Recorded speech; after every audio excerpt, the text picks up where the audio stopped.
The best part of a Sunday morning in the province is the sound.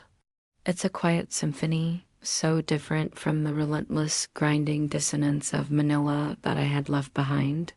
Here, in my small apartment in Sibalom, the noises were gentle. The distant crow of a rooster, the lazy hum of a neighbor's electric fan, the soft scrape of a broom on a concrete path, and the cheerful putter of the day's first tricycles heading to the market.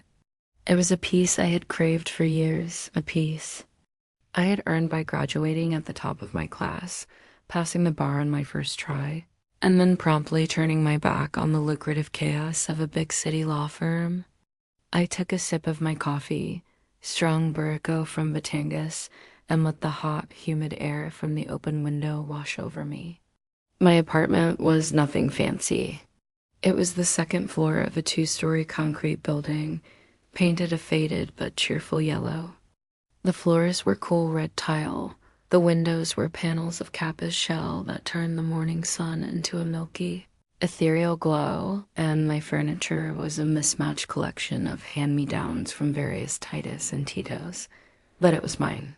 It was my sanctuary, a place where I could shed the stiff, formal skin of attorney Clara Reyes and just be Clara, a 27-year-old woman in her favorite oversized t-shirt and shorts. Enjoying the simple, profound luxury of a slow morning, I had just rinsed my mug in the sink, contemplating whether to spend the day reading or finally tackling the pile of laundry in the corner when I heard it. A sound that did not belong in my Sunday morning symphony, a metallic click, a jiggle, the sound of a key turning in my front door's lock dot. My blood ran cold. I froze, my hand still on the faucet, every muscle in my body tensing. My mind raced through possibilities. An emergency, a fire, a maintenance issue I had forgotten about. I lived alone. No one else had a key except for my landlord, Mr. Ocampo, but he wouldn't just... The door swung open, and there he was, Mr. Ocampo, a man in his 50s with a potbelly that strained the buttons of his polo shirt and a smile that never quite reached his eyes. And he was not alone. Flanking him were a young couple, maybe a few years older than me, looking around with the hopeful, appraising eyes of prospective tenants. Mr. Ocampo was mid-sentence, his voice oozing a smarmy, practiced charm. And as you can see, the living area is very spacious. Good ventilation, and the windows face the east, so you get the nice morning sun. He gestured grandly around my living room, at my worn-out sofa, my cluttered bookshelf, my half-finished crossword puzzle on the coffee table. He only seemed to register my presence as an afterthought, like a piece of furniture he had forgotten to move. "Ah, and here is our current tenant now," he said, his smile faltering for only a fraction of a second. He waved a dismissive hand in my direction. "Clara, these are Mr. and Mrs. Santos. They are interested in the unit."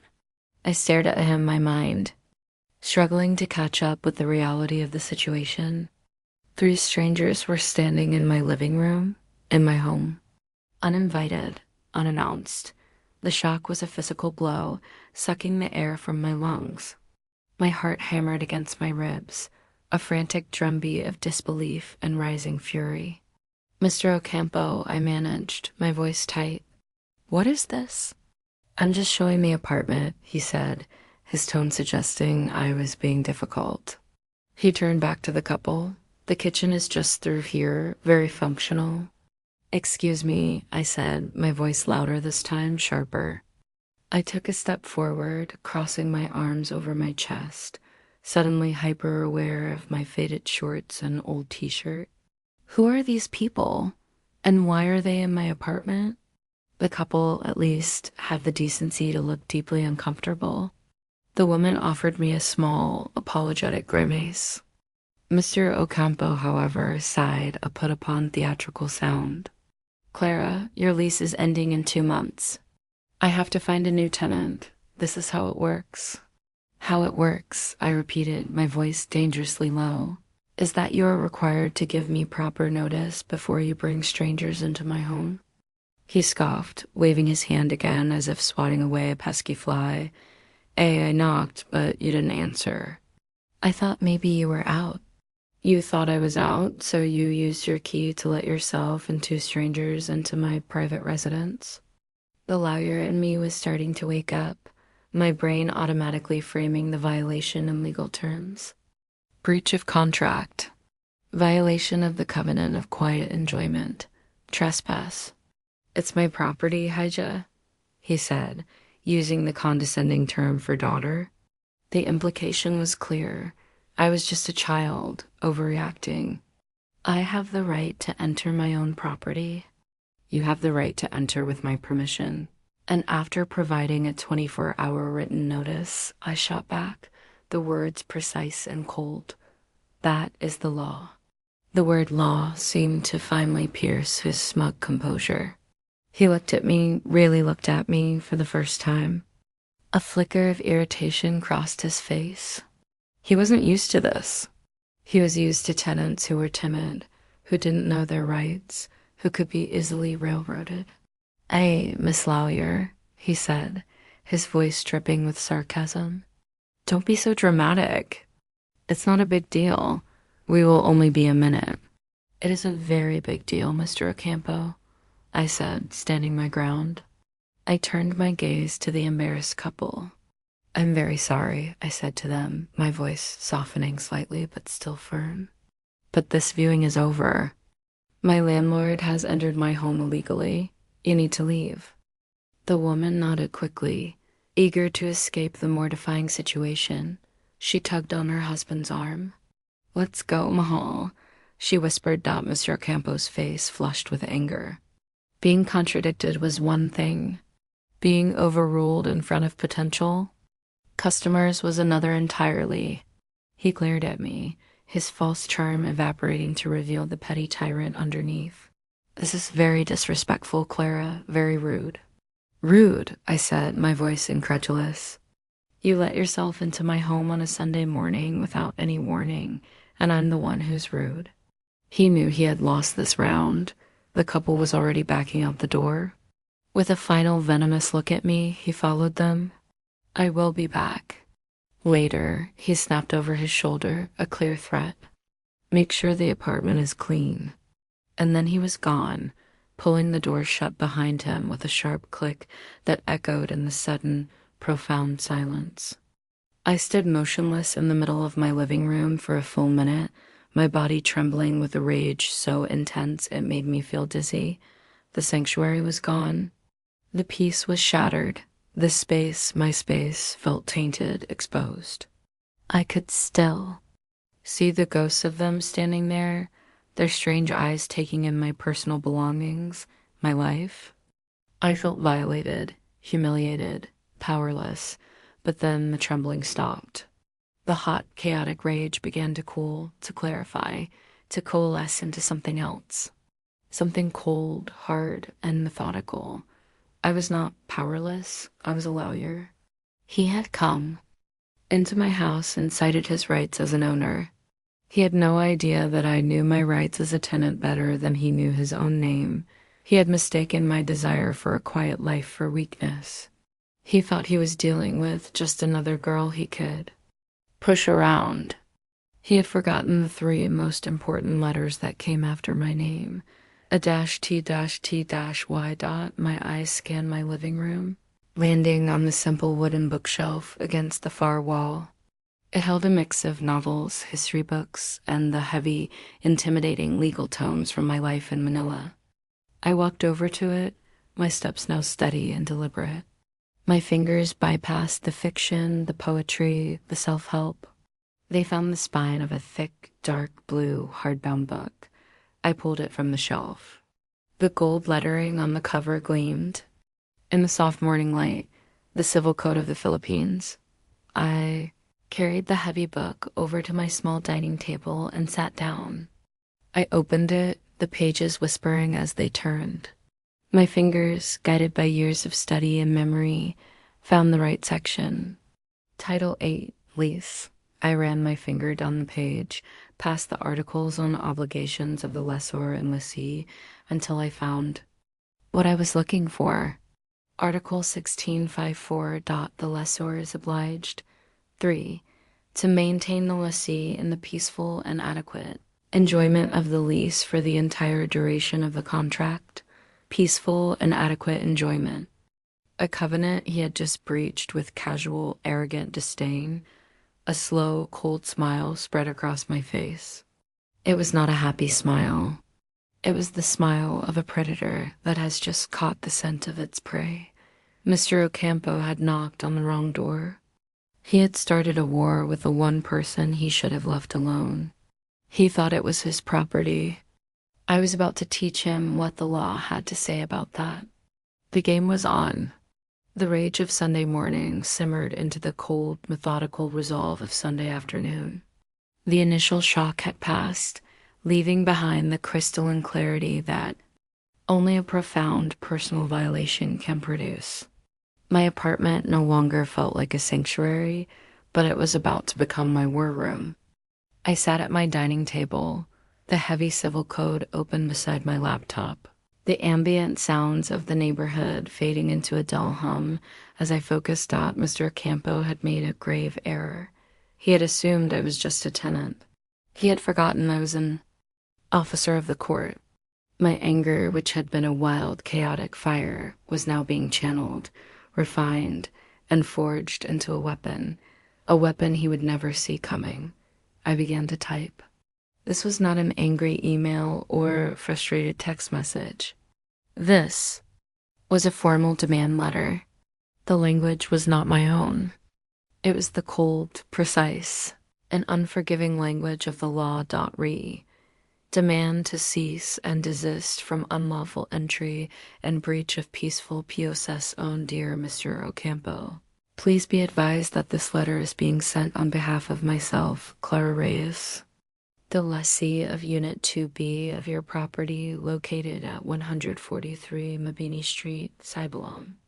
This serves as a formal demand that you immediately cease and desist from entering the aforementioned premises without my express prior consent and without providing the legally mandated 24-hour written notice. I cited the law verbatim, my fingers flying across the keyboard. As you are no doubt aware, Article 1654 of the Civil Code of the Philippines obligates the lessor to maintain the lessee in the peaceful and adequate enjoyment of the lease for the entire duration of the contract. Your unauthorized entry into my home on the morning of Sunday, August 3rd, 2025, constitutes a flagrant breach of this covenant. I detailed the event in painstaking, emotionless detail. The time, the presence of third parties, his dismissive attitude. Each sentence was a brick in the wall of his liability. I didn't threaten. I simply stated facts and consequences. Failure to comply with this demand and any future violation of my right to peaceful possession will compel me to pursue all available legal remedies, including but not limited to filing a complaint for unjust vexation, initiating an action for damages for breach of contract, and lodging formal complaints with the appropriate housing and local government authorities. I finished it with a crisp, formal closing and printed it out. I would take it to a notary public in town first thing Monday morning. A notarized document carried weight. It showed I was not merely complaining, I was creating a record. The first shot was ready to be fired. As I sat there, the letter A, stark white rectangle on my table, I felt a grim satisfaction. But as I looked out my window, the feeling began to shift. I saw Mrs. Dizon from Unit 3 emerge onto her small balcony, sighing as she hung a damp towel over the railing. I could see a dark, telltale patch of water damage on the ceiling above her. Last week, she had mentioned in passing that her son's room smelled of mildew, and that Mr. Ocampo had promised to send someone to look at it over a month ago. No one ever came.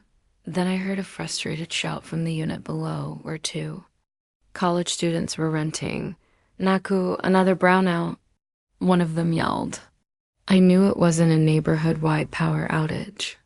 My lights were still on. Theirs flickered because of the faulty ancient wiring Mr. Ocampo refused to upgrade. A problem they had complained about since they moved in.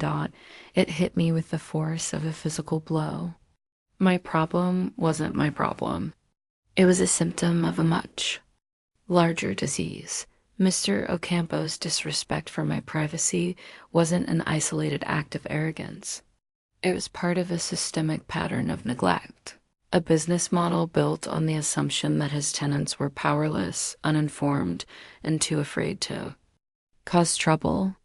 He was a slumlord hiding in plain sight, shielded by a friendly demeanor and the community's reluctance to engage in confrontation. My personal quest for justice suddenly felt small, selfish. What good was enforcing my own right to quiet enjoyment if Mrs. Dizzen's son was breathing in mold spores? What good was my peace of mind if the students downstairs were living with a fire hazard? My plan expanded. The demand letter was no longer the main event. It was merely the opening salvo. That afternoon, I baked a small batch of cassava cake, using my grandmother's recipe. Armed with the still warm cake on a plate, I knocked on the Dizzen's door. Mrs. Dizzen opened it, a baby perched on her hip. She looked surprised to see me. "Ma'am Clara," she said, her smile weary. Come in, come in." "In, please call me Clara," I said, handing her the plate. "Just a little something from Marina. I hope you like it." "Naku, you shouldn't have," she said, clearly pleased. We made small talk for a few minutes about the heat, the price of fish at the market, her son's latest antics. I was careful not to sound like a lawyer. I was just a neighbor, her neighbor. "I had a strange encounter with Mr. Ocampo this morning," I said casually, taking a small bite of cake. I told her the story, framing it with a tone of confused frustration. Her eyes widened. Ganyan lang talaga si Mr. Ocampo," she said, shaking her head. "Oh, Mr. Ocampo is just like that. He thinks because he owns the building, he owns us. Last year, he came in to check the water meter when only my teenage daughter was home. She was so scared." The casual revelation sent another spike of anger through me. "He didn't give her notice either." "Notice?" Mrs. Dizzen laughed, a short, bitter sound. "He has never given anyone notice for anything. We're lucky if he fixes what is broken." She gestured towards the ceiling. "Like that leak. Every time it rains hard, I have to put a bucket in my son's room. I have told Mr. Ocampo 4 times. He always says, yes, yes, next week, but next week never comes. Did you tell him I'm writing?" I asked gently. She looked at me, confused. "Why? I just call him on his phone. He knows." "It's just," I began, choosing my words carefully, "that the law is very specific. If you make a request for necessary repairs in writing, he has a legal duty to perform them. If he doesn't, he is in breach of his contract." I watched the idea dawn on her face. The concept that a piece of paper could hold more power than a dozen phone calls. The seed was planted. I spent the rest of the afternoon on a quiet, friendly reconnaissance mission.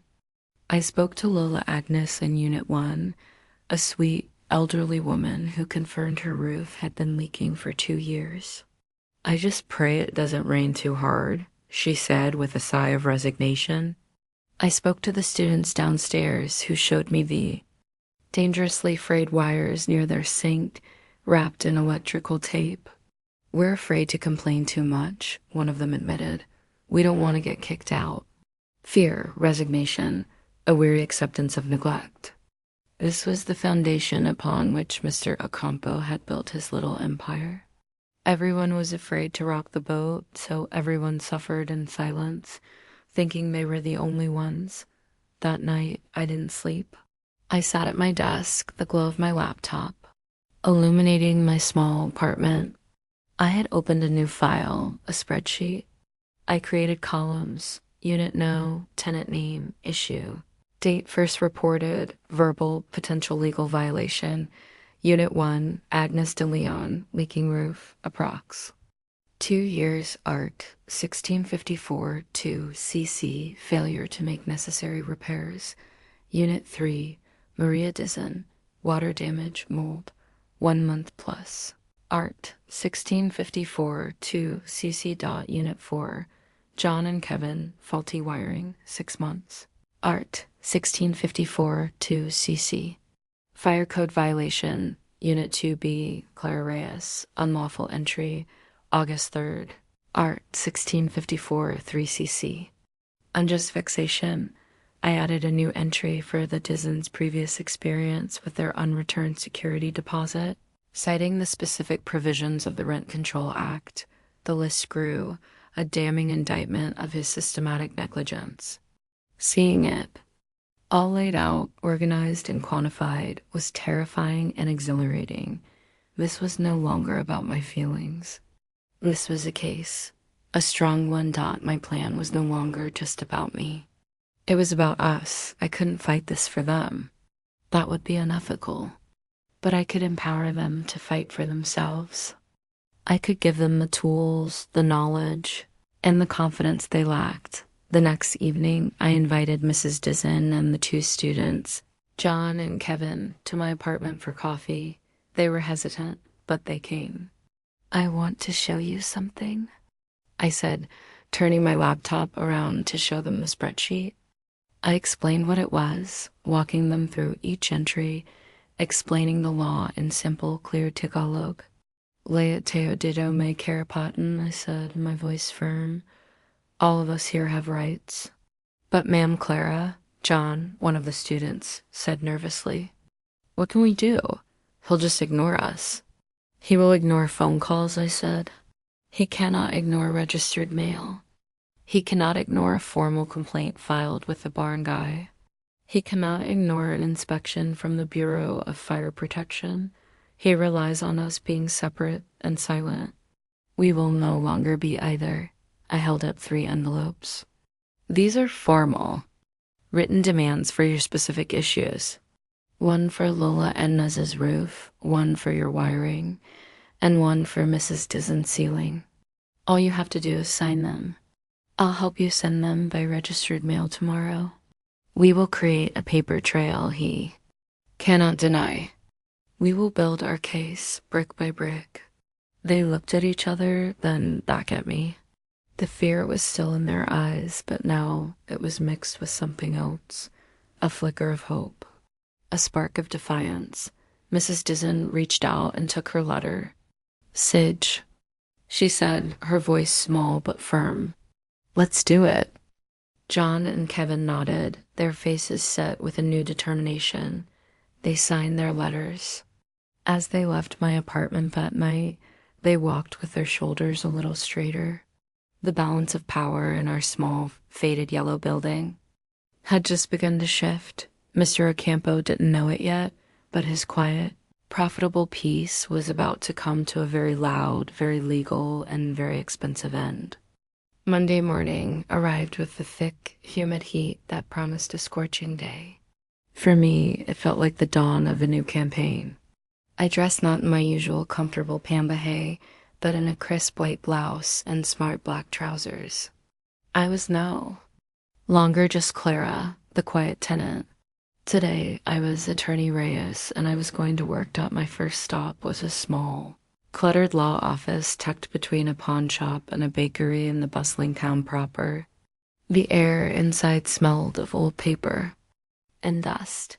The notary public, a portly man named Attorney Mendoza, adjusted his glasses as he read my demand letter. He grunted, impressed by the formal, unyielding language. "This is very thorough, Attorney," he said, stamping the document with a satisfyingly heavy thump and signing his name with a flourish. "Mr. Ocampo will not enjoy receiving this."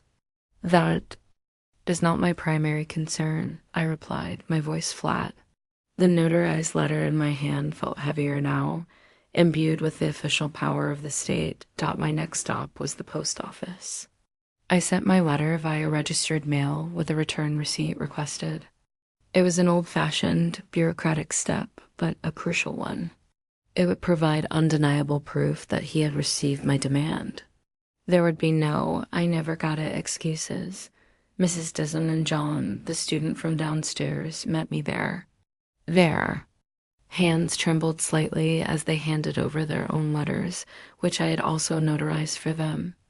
They were taking a risk, standing up to a man who held power over their daily lives, and I felt a surge of pride in their courage. "We are doing the right thing," I assured them, placing a steadying hand on Mrs. Dizon's arm.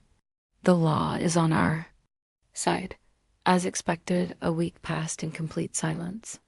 My registered mail receipt returned, signed by a reluctant Mr. Ocampo, but no apology came, no phone call. He was ignoring me, assuming, as men like him always do, that a letter was the end of it, that I would back down. He was wrong. My next stop was the Barangay Hall.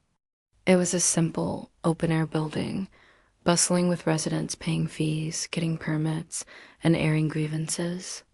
I walked up to the secretary's desk and formally filed a complaint against Edgar Ocampo for disturbance of public order and violation of a lease agreement, requesting conciliation proceedings before the Lupon Tagapamayapa. The local peace committee. The secretary, a woman named Tess, read my complaint. "Mr. Ocampo? The one who owns the yellow apartment building?"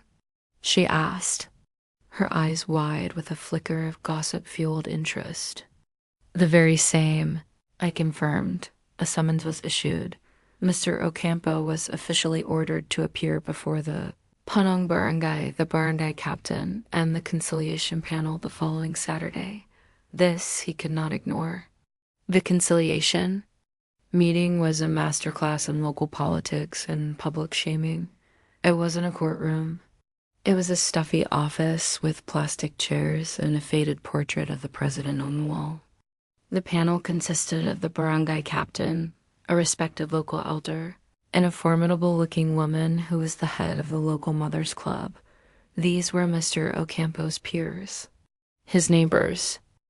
He arrived late, dressed in a gaudy, oversized polo shirt, smelling of stale cologne. He was annoyed, not intimidated. He saw this as a waste of his valuable time. "Good morning, Captain," he said, nodding condescendingly to the panel. "What is all this about? This young lady is making a fuss over nothing." "Mr. Ocampo, please have a seat," the captain said, his voice stern. "Clara Reyes has filed a formal complaint. We're here to mediate." Ocampo tried to take control, painting me as a hysterical, overly dramatic city girl who didn't understand how things worked in the province. I knocked on her door. It was a simple mistake. She is trying to cause trouble for me because I am raising her rent next year. It was a sloppy, predictable lie. I didn't respond with anger. I simply, calmly placed my documents on the table. A copy of my lease agreement, the notarized demand letter, and the signed postal receipt proving he had received it. "The issue is not a mistake," I said, my voice clear and even, addressing the panel and not him. "The issue is a violation of my legal right to peaceful possession of my home, as guaranteed by the Civil Code. The issue is Mr. Ocampo's belief that he is above the law that governs his own business." I sent him this formal letter requesting a simple assurance that it would not happen again. He chose to ignore it. That is why we are here. Because his disrespect for the law is a disturbance to the peace of this barangay. The panel members looked at the documents, then at Mr. Ocampo. Their expressions hardened. In a small community like this, respect or lack thereof was a serious matter. My calm, documented approach made him look like a bully. His blustering made him look like a fool. The barangay captain cleared his throat. "Mr. Ocampo," he said, his voice carrying the weight of his office, "a tenancy agreement is a contract. The law is the law, whether you're in Manila or in Sibalom. Your tenants are residents of this barangay, and it is our duty to ensure their peace is not disturbed. You will give your tenants proper written notice from now on. You will respect their privacy. Do we have an understanding? The admonishment delivered in front of his peers was a visible blow. The color rose in his cheeks. He was being scolded like a naughty schoolboy. He mumbled a resentful "Oppo, Captain," and glared at me with pure, unadulterated hatred. He left. The barangay hall that day, not with a fine or a jail sentence, but with something far worse for a man of his ego, a public stain on his reputation. While he was licking his wounds from that public defeat, the next phase of my plan was quietly set into motion. I made 2 phone calls from a public payphone in town. The first was to the municipal engineer's office. The second was to the regional office of the Bureau of Fire Protection. I spoke in a hushed, concerned voice, identifying myself only as a worried resident. I described the leaking roofs, the crumbling concrete on the balconies, and, most importantly, the dangerously frayed and exposed wiring in one of the units at 143 Mabini Street. I mentioned that several of the tenants were students and young children. I let the unspoken threat of a potential tragedy hang in the air. Government bureaucracy moves slowly, but the mention of fire hazards and children tends to speed things up. A week later, a municipal service van pulled up in front of our building. 2 men in official-looking vests, carrying clipboards, began a thorough inspection of the building's exterior. I watched from my window as Mr. Ocampo, who had been overseeing some painting work, rushed over to them. His demeanor was frantic. His confident swagger was gone, replaced by a nervous, placating shuffle dot. It was a beautiful sight. The next day was even better. A bright red BFP truck arrived. This time, the inspectors were in uniform. They were not there to be friendly. They were there to assess fire safety compliance. I saw them talking to John and Kevin, who pointed them towards the faulty wiring in their unit. I saw them checking the building for fire extinguishers, which I knew were expired, and for proper fire exits, which I knew were partially blocked by old furniture Ocampo had stored in the hallway. The unraveling had begun. Mr. Ocampo's life, I imagined, was no longer about collecting rent and bullying tenants. It was about responding to official notices, meeting with inspectors, and facing the sudden, terrifying prospect of massive, legally mandated repair costs and fines. The cheap shortcuts he had taken for years were all coming back to haunt him. At once, he began to look haggard. I would see him at the property almost every day, shouting into his phone, arguing with the plumber, or glaring at the water-damaged ceiling on Mrs. Dizzen's balcony as if it had personally betrayed him. His little kingdom was crumbling not from a single powerful explosion, but from 1,000 perfectly placed legal and bureaucratic cuts. The act culminated one late afternoon. I was coming home from the market when I saw him standing by the gate, tearing open an official-looking envelope with a BFP logo on the corner. His face, as he read the contents, went from pale to ashen. It was likely a notice of violation, detailing a list of expensive, non-negotiable repairs and a hefty fine. He looked up and saw me watching him from the steps, my market basket on my hip. For a moment, our eyes met across the dusty driveway. The dismissive arrogance was gone. The casual condescension was gone. All that was left in his eyes was pure impotent fury. He knew. He didn't have proof, but he knew with absolute certainty that the architect of his bureaucratic hell was the quiet, unassuming lawyer in Unit 2B. He crumpled the letter in his fist, his knuckles white. The battle of paperwork and procedure was over. I knew with the same certainty that the final direct confrontation was coming. The days following the arrival of the BFP violation notice were marked by a tense, suffocating quiet. The air itself seemed to hold its breath. Mr. Ocampo's frantic activity ceased.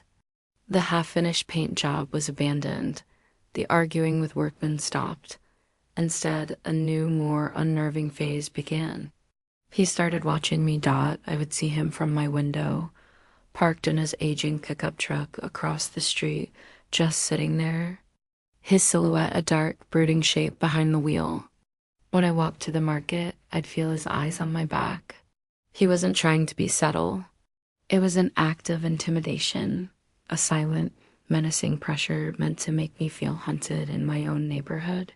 He wanted me to be scared. He wanted me to feel the precariousness of being a young woman, alone, who had made a powerful man her enemy in a small town.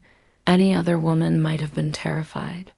But I was a lawyer, and I knew that this behavior, this stalking, was not a sign of his strength, but of his desperation. It was the impotent lashing out of a cornered animal. I refused to give him the satisfaction of seeing my fear. I continued. My routine with my head held high, my posture erect, my stride deliberate. Inside, my heart beat a little faster, but on the outside, I was a fortress of calm professionalism. I was prepared for the confrontation I knew was inevitable.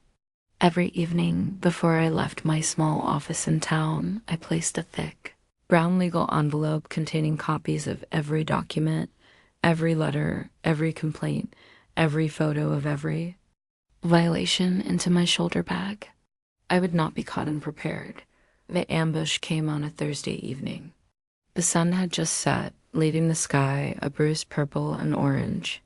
The heat of the day still radiated from the concrete, and the air was thick with the smell of cooking fires and damp earth. I was walking down the short path to the apartment building's main gate, tired after a long day, my mind already on the simple dinner I was planning to cook. He stepped out from behind a large mango tree that shaded the entrance. Blocking my path, his appearance was shocking. The smarmy, pot-bellied landlord was gone. In his place was a disheveled, wild-eyed man. His hair was unkempt, his polo shirt was wrinkled and stained with sweat, and his eyes were bloodshot. He looked like he hadn't slept in days. "Ikaw," he hissed, his voice a ragged whisper. "You, ikaw ang may kawanito layat. You're the one behind all of this." I stopped, keeping a safe distance, my hand tightening on the strap of my bag. "Good evening, Mr. Ocampo," I said, my voice steady and devoid of emotion. "Is there something I can help you with?" "Hiwek mo akong lokohin." He snarled, taking a menacing step closer. "Don't fool with me. The inspectors, the barangay, the fines, my business. You are destroying my business. Do you have any idea what you have done?" "I am aware of the recent inspections, yes," I said calmly. "It seems your properties were not up to code." "That's a liability issue for you, not a problem of my making." His face contorted in a mask of rage. "This is not about the code. This is about you. You think you are so smart with your big city education and your fancy words. You come into my town, into my building, and you try to ruin me." He jabbed a finger in my direction. "Life can be very difficult for troublemakers here, attorney. Very difficult." The threat hung in the humid air between us. It was clumsy, desperate. I refused to let it land. I looked him dead in the eye. "Are you threatening me, Mr. Ocampo?" My direct, fearless question seemed to throw him off. He faltered, his aggressive posture deflating slightly. He switched tactics, his rage dissolving into a pathetic, whining plea. "Please," he said, his voice suddenly cracking. "Please, attorney. Reyes, stop this. I am just a small businessman. I have a family to support. These fines, the cost of these repairs. I will be ruined, bankrupt." He took another step, his hands now open in a gesture of supplication. "Makano ba ang kailangan mo?" he asked, his voice dropping. "How much do you need? Just tell me. I will pay. I will waive your rent for a year. Just call off your dogs." The offer was so deeply insulting, so profoundly misjudged, that it almost made me laugh. He still thought this was about money. He still thought he could buy his way out of accountability. He still didn't understand who he was dealing with. I slowly, deliberately swung my bag from my shoulder. I opened it and took out the thick brown envelope. I held it in my hands like a shield. You seem to be under the impression that this is a negotiation, Mr. Ocampo, I said, my voice as cold and hard as stone. It is not. This is a lecture. And I suggest you listen very carefully. I pulled out the first document. Let's begin with the Bureau of Fire Protection's notice of violation. Shall we? You have 18 separate violations of Republic Act 9514, the Fire Code of the Philippines. These range from expired fire extinguishers to a complete lack of proper emergency egress signage. The most serious, of course, is the faulty wiring in Unit 4, which constitutes, and I quote, a clear and present danger to the lives of the occupants. The fines for these violations alone total over 100,000 pesos. I saw him flinch. I pulled out the next document. Then there is the report from the municipal engineer's office, citing multiple violations of the National Building Code. These include the structural instability of the balcony railings, the unaddressed water damage compromising the integrity of the second-floor ceiling, and the use of substandard materials in the original construction. The estimated cost to rectify these issues, according to their office, is... I paused, letting him hang on the words. ... single quote significant. His face was pale, slick with sweat in the fading light. But those are just your problems with the government? I continued, my voice relentless. Then there is the matter of your tenants. You think this is just about me? I gave him a thin, cruel smile. You really should pay more attention to your community, Mr. Ocampo. I am not the only one who is dissatisfied. I let the statement sink in before delivering the final blows. Lola Agnes in Unit 1, whose roof you have ignored for 2 years. Mrs. Dism in Unit 3, whose son is sleeping in a room with black mold. John and Kevin in Unit 4, who risk electrocution every time they wash dishes. We have been talking. We have formed a tenants association. This was the one that broke him. The idea of his tenants, his docile, silent sheep, organizing against him. It was a possibility so alien to his worldview that he looked utterly shattered. We have all documented our issues, I said, tapping the thick envelope. We have all sent you registered letters which you have all ignored. We have a mountain of evidence, Mr. Ocampo. A mountain. I stepped closer, my voice dropping, but losing none of its intensity. So here is what is going to happen. This is not a request. This is your final chance to avoid utter financial ruin. This is the ultimatum. I laid out my terms, each one a nail in the coffin of his neglectful empire. First, you will hire a licensed electrical engineer to conduct a full certified rewiring of this entire building. No shortcuts. No band-aid solutions. A complete overhaul.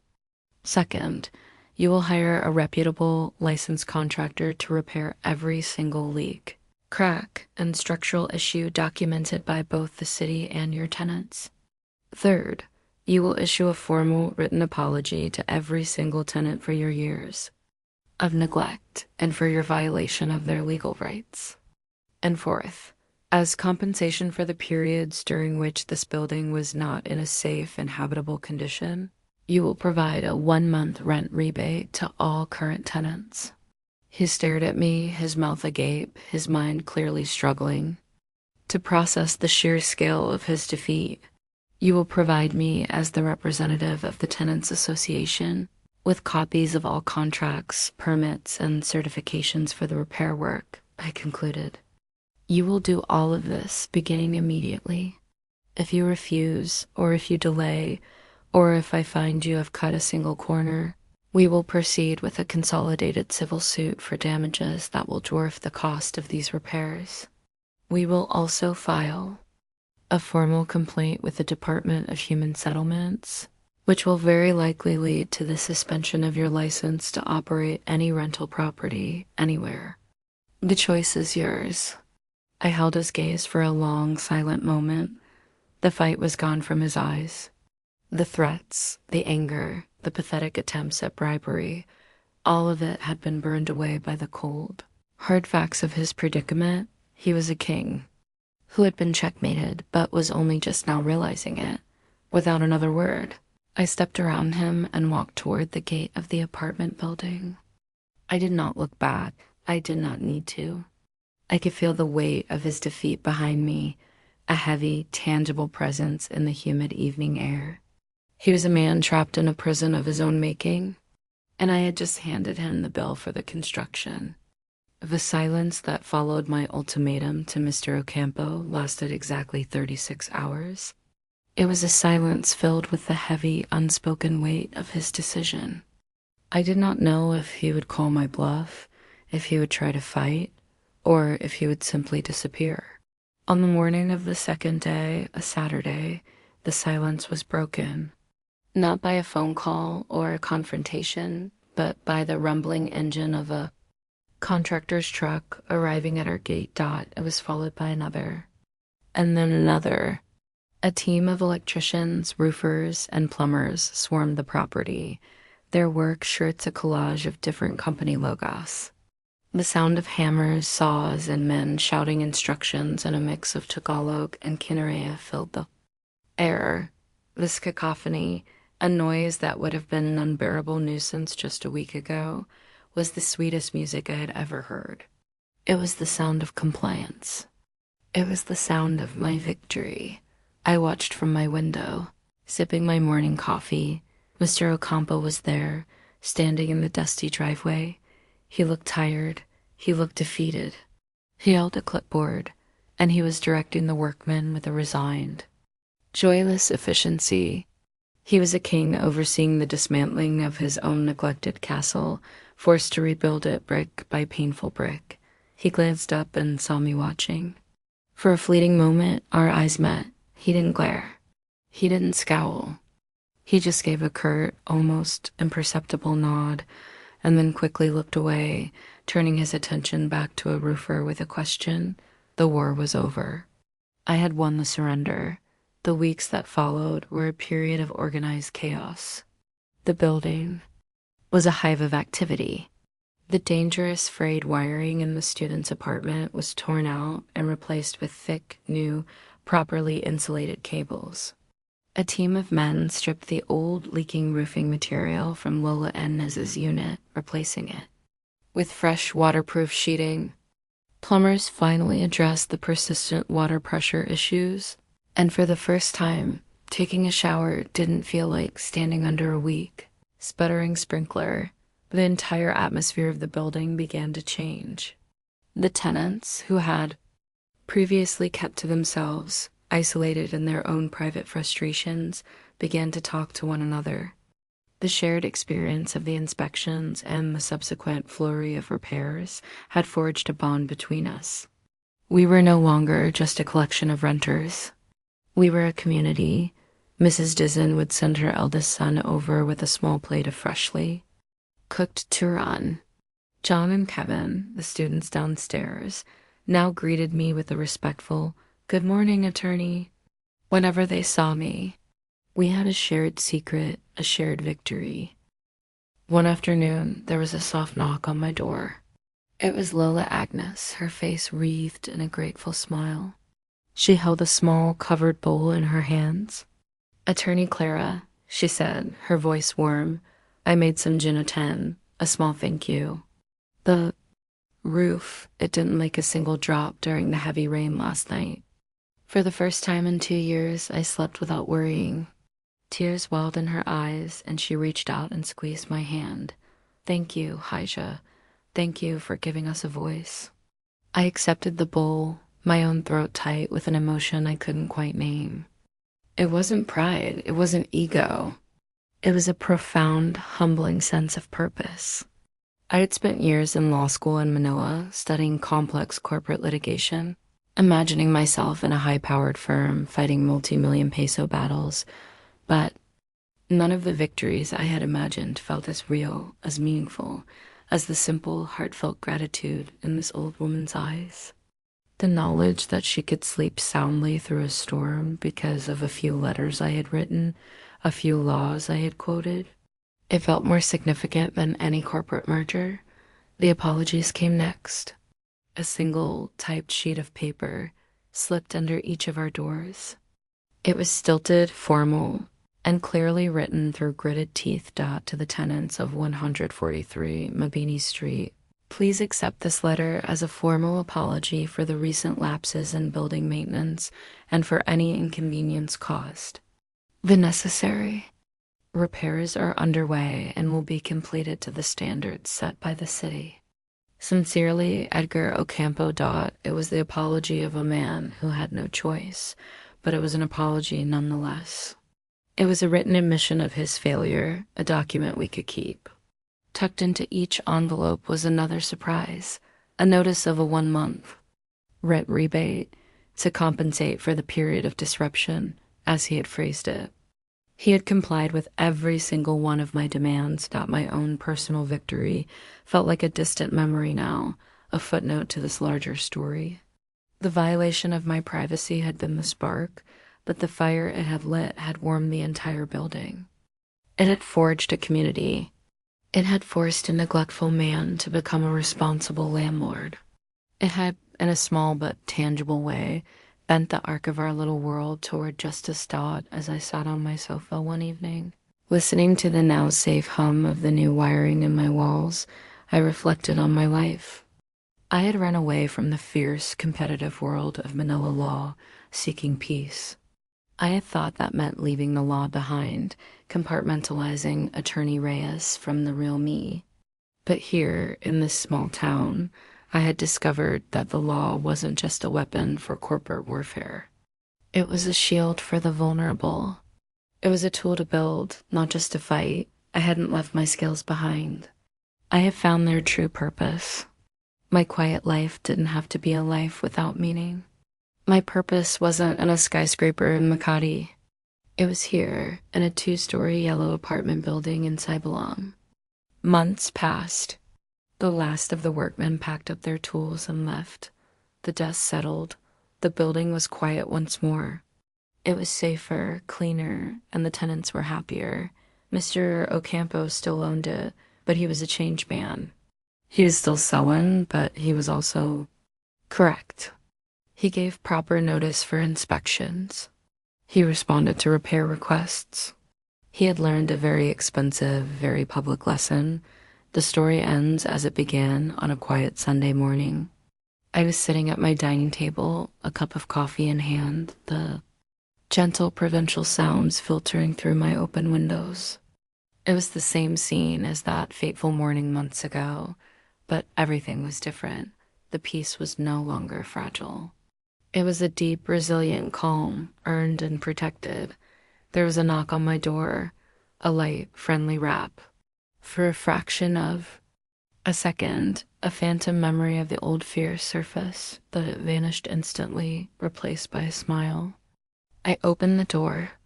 It was Mrs. Dizon, her baby on her hip, holding out a plate of freshly sliced mango. "Clara," she said, her smile easy and bright, "we have extra. I thought you might like some for your breakfast." "Maria, thank you," I said, taking the plate. "Come in, have some coffee with me." She stepped inside, and we sat at my table, 2 neighbors sharing a simple meal. We talked about our children, hers, a baby learning to walk, mine, a community I had accidentally adopted and learned to protect. My home was a sanctuary again, not just because a lock kept the world out, but because the community now stood with me. The covenant of quiet enjoyment, that beautiful legal phrase, was no longer just a line of text in a book. It was the air I was breathing, the peace I was feeling, the friendly conversation I was having in my sun-drenched living room. It was real, and it was ours. The seasons in the Philippines don't change so much as they shift in intensity.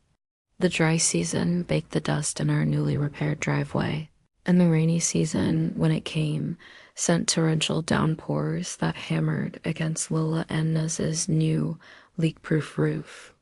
6 months after the last workman had left, the yellow apartment building at 143 Mabini Street had settled into a new kind of peace.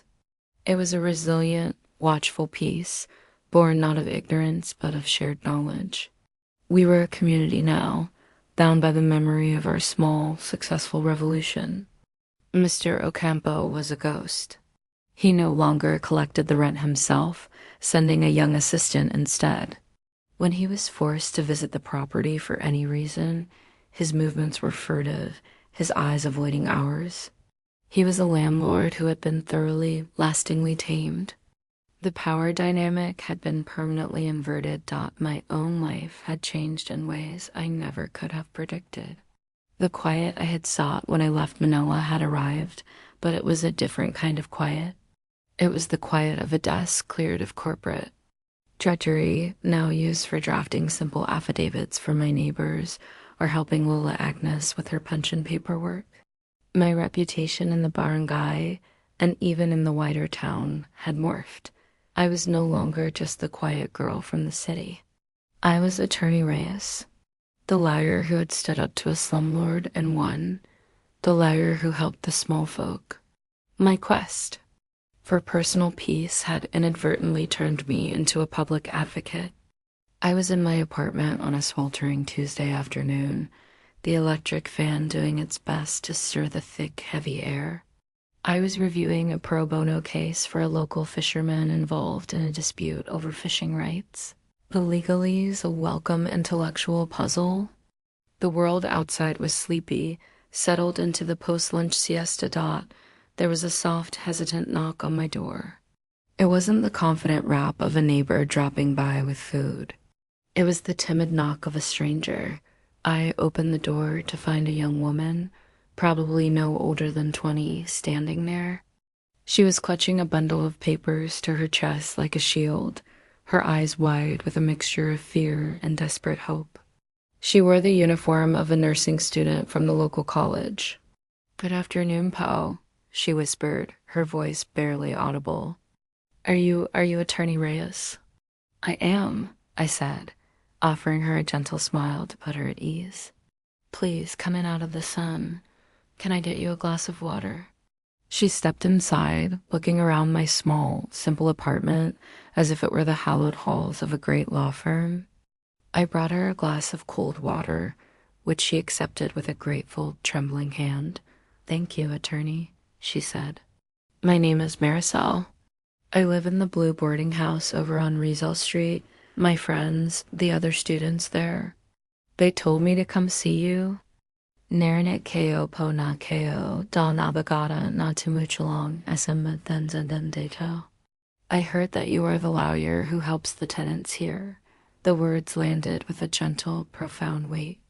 It was my new title, an unofficial one, but more meaningful than any partnership at a Manila firm. "I do my best," I said. "What seems to be the problem, Marisol?" She took a deep breath, and the story tumbled out of her. It was a depressingly familiar one. A different landlord, a man named Mr. Velasco, who was notorious for renting out small, cramped rooms to students. He was trying to evict her and her roommates, claiming they had violated a no visitors policy that was not in their lease agreement. The real reason, she explained, was that they had complained about the lack of running water for 3 straight days and the bedbug infestation. He refused to address. He wanted to kick them out before they could formalize their complaints, and he was threatening to withhold their tuition money, which their parents had paid to him directly as a deposit. It was predatory, illegal, and designed to exploit the very students he was meant to be housing. As I listened, I felt no anger, not anymore. The hot personal fury I had felt when Mr. Ocampo violated my home had been replaced by something else, a cold, professional indignation. This was not an insult to be avenged. This was an injustice to be corrected. Maricel finished her story, her shoulders slumped in defeat. "We don't know what to do, attorney. He said if we're not out by Friday, he will get the police to throw our things out on the street. Our parents are so far away." I looked at her, at this young, bright girl who had come to this town to build a future for herself, only to be preyed upon by a man who saw her as nothing more than a source of income.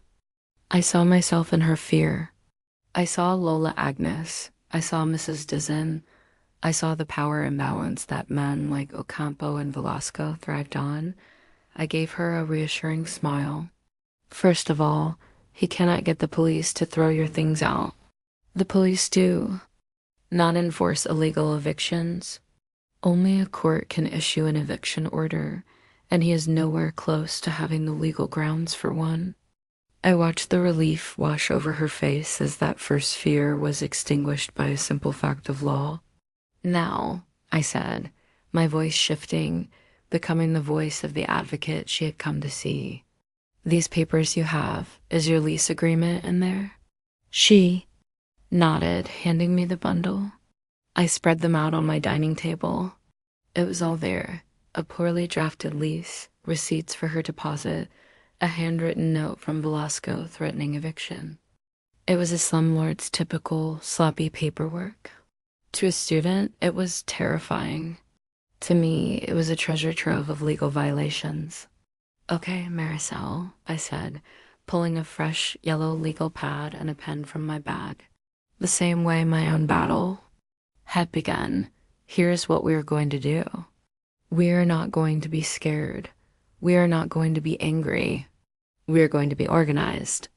I started to outline the plan, the same one that had worked so beautifully before. The formal, notarized letter, citing specific violations, the documentation of the living conditions, the complaint to the barn guy, the potential for a report to the city housing board. I explained each step, each right she possessed, each duty her landlord had failed to perform. As I spoke, I watched her posture change, her slumped shoulders straightened. The fear in her eyes was replaced by a dawning understanding and then a spark of defiance. I wasn't just giving her legal advice. I was giving her back her power. I was showing her the armor the law provides to everyone, not just the wealthy and the powerful. She left my apartment an hour later, not as a terrified victim, but as the first soldier in a new fight, armed with knowledge and a clear plan. She promised to speak to the other students in her building, to gather their stories, to form a united front. After she was gone, I stood in my quiet apartment.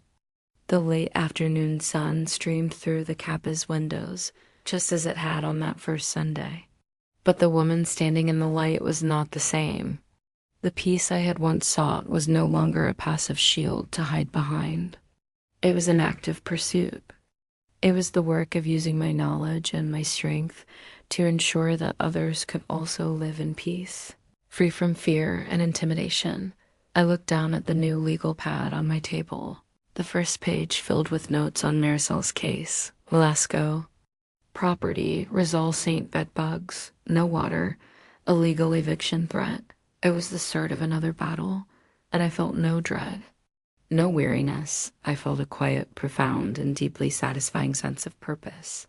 My revenge on Mr. Ocampo had not been an ending. It was a beginning. It had been my training, my calling, and my work was just getting started.